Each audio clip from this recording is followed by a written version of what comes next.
Kitab Nahum, pasal 1. Judul Ucapan Ilahi tentang Niniwe. Kitab Penglihatan Nahum orang Elkos. Murka Tuhan. Tuhan itu Allah yang cemburu dan pembalas. Tuhan itu pembalas dan penuh kehangatan amarah. Tuhan itu pembalas kepada para lawannya dan pendendam kepada para musuhnya. Tuhan itu panjang sabar dan besar kuasa, tetapi Ia tidak sekali-kali membebaskan dari hukuman orang yang bersalah. Ia berjalan dalam puting beliung dan badai, dan awan adalah debu kakinya. Ia menghardik laut dan mengeringkannya, dan segala sungai dijadikannya kering. Basan dan Karmel menjadi merana, dan kembang Libanon menjadi layu. Gunung-gunung gemetar terhadap Dia, dan bukit-bukit mencair. Bumi menjadi sunyi sepi di hadapannya, dunia serta seluruh penduduknya. Siapakah yang tahan berdiri menghadapi geramnya? Dan siapakah yang tahan tegak terhadap murkanya yang bernyala-nyala? Kehangatan amarahnya tercurah seperti api, dan gunung-gunung batu menjadi roboh di hadapannya. Tuhan itu baik. Ia adalah tempat pengungsian pada waktu kesusahan. Ia mengenal orang-orang yang berlindung kepadanya dan menyeberangkan mereka pada waktu banjir. Ia menghabisi sama sekali orang-orang yang bangkit melawan Dia, dan musuhnya dihalaunya ke dalam gelap. Firman Tuhan kepada Yehuda dan Niniwe. Apakah maksudmu menentang Tuhan?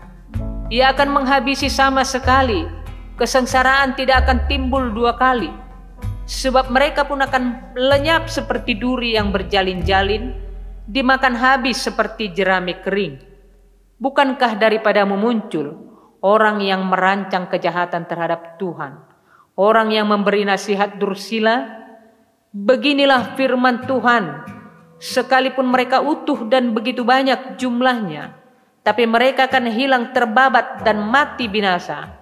Sekalipun aku telah merendahkan engkau, tetapi aku tidak akan merendahkan engkau lagi.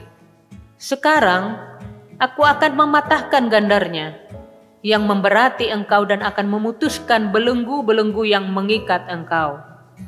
Terhadap engkau inilah perintah Tuhan.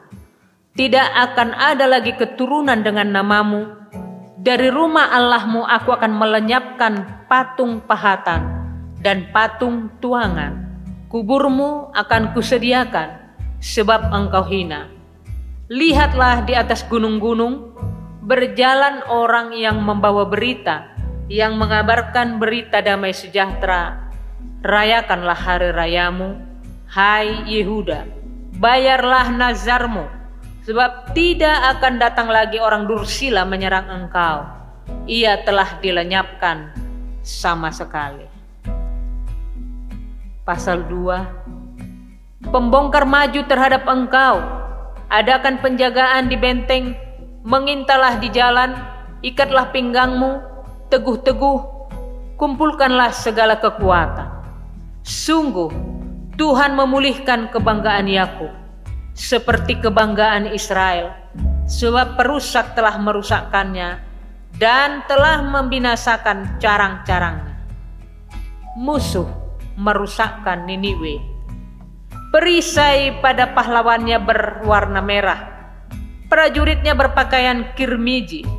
Kereta berkilat-kilat seperti api suluh pada hari ia melengkapinya, dan kuda-kuda penuh gelisah. Kereta melaju galak di jalan, kejar mengejar di lapangan. Kelihatannya seperti suluh, berpacu seperti kilat.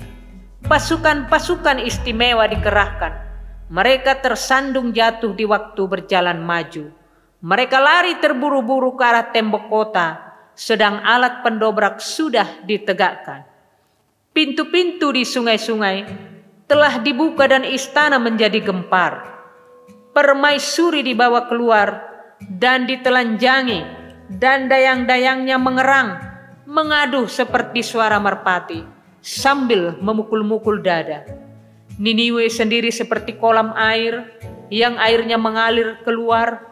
Berhenti, berhenti, teriak orang, tapi tidak ada yang berpaling. Jarahlah perak, jarahlah emas, sebab tidak berkesudahan persediaan harta benda, kelimpahan segala barang yang indah-indah. Ketandusan, penandusan, dan penindasan, hati menjadi tawar dan lutut goyah. Segenap pinggang gemetar dan muka sekalian orang menjadi pucat pasi.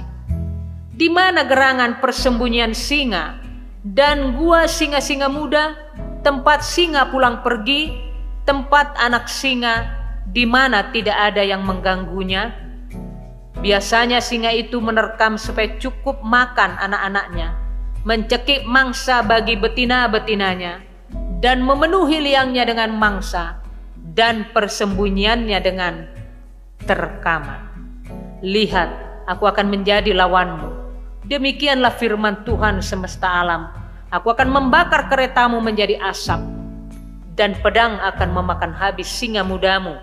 Aku akan melenyapkan mangsamu dari atas bumi, dan suara utusan-utusanmu tidak akan terdengar lagi. Pasal 3. Hukuman atas Niniwe. Celakalah kota penumpah darah itu. Seluruhnya dusta belaka, penuh dengan perampasan dan tidak henti-hentinya penerkaman.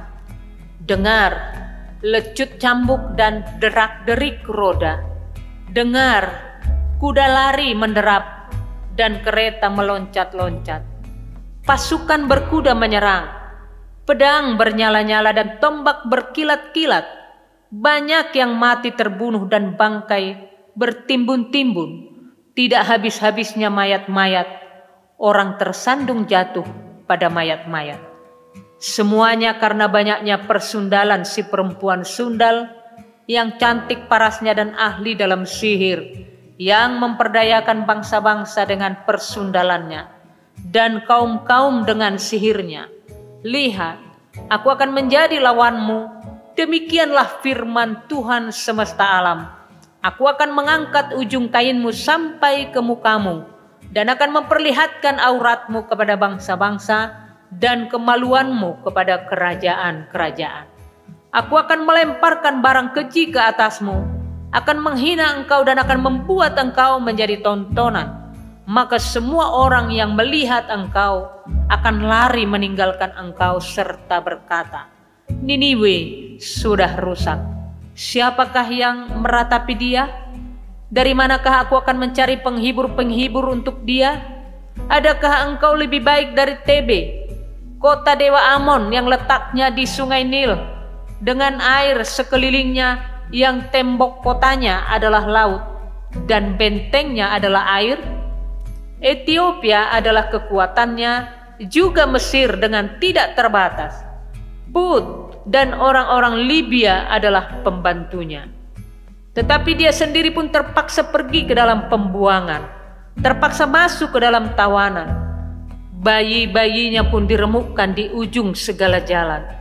Tentang semua orangnya yang dihormati dibuang undi, dan semua pembesarnya dibelenggu dengan rantai. Engkau pun akan menjadi mabuk, akan menjadi tidak berdaya. Engkau pun akan mencari tempat perlindungan terhadap musuh.